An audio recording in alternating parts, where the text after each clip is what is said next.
2019 Oklahoma man on death row was injected with a drug that didn't kill him.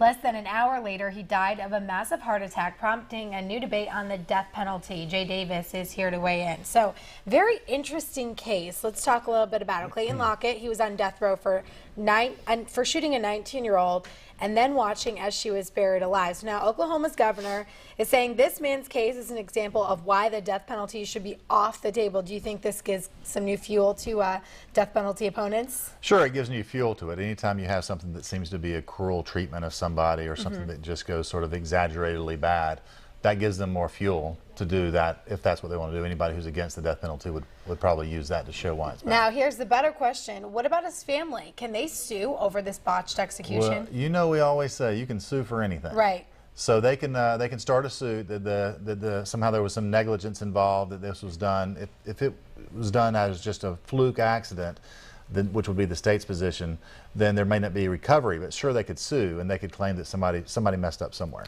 Now, in terms of legal rights, whether it's Georgia or nationwide, what type of legal rights does a person on death row actually have? Well, you have the right to not to be treated to cruel and unusual punishment, and that's where they're going to say that this is violating the constitutional right.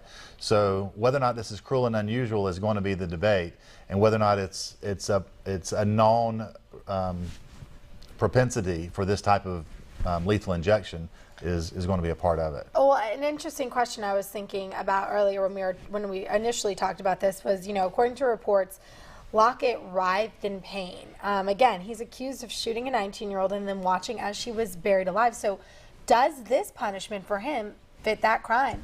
Well, there's going to be a lot of people who say that wasn't enough for him, that he should have endured more torture or even worse treatment. But that's not what our laws are designed to do. Our laws are not designed to torture him for the crime he committed, but to actually execute him.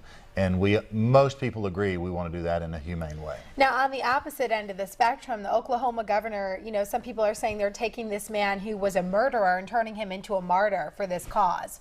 So, I mean, what's your take on that? Do you feel like there's really a right answer here when it comes to the law? They're all, no matter what you're going to do, they're going to pick a worst case scenario to try to make anything good seem worse. So you've got to look out for throwing out sort of that cliche of baby with the bathwater. Don't throw out everything because it's never a perfect system.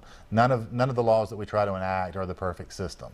So we have to look out for that. All right, Jay, always interesting to hear. Always Interesting case here. And remember, if you've got a legal question for Jay, send me an email to aminelli@41nbc.com, and Jay and I will do our best to talk it out here on the News at 6.